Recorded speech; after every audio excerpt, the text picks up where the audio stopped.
MicroG Services is an open source replacement for Google Play services. In simple terms, it lets Android apps that normally require Google services run without actually installing Google Play services. Here's what that means.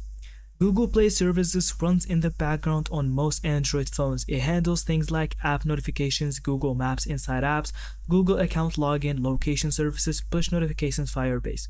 But Google Play Services is cloud source, heavy on battery, and tied to Google tracking. That's where MicroG comes in. MicroG recreates core Google Play Services features, uses much less battery and RAM, works without a Google account, and is privacy-focused and open source.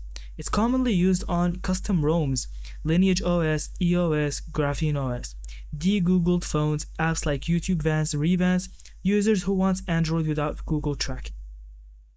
Important to know, MicroG is not made by Google.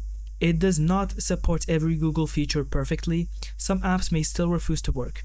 In short, MicroG gives you Google-dependent apps without Google itself. Thank you so much for watching. I hope you found this video helpful. And don't forget to leave us your thoughts in the comments.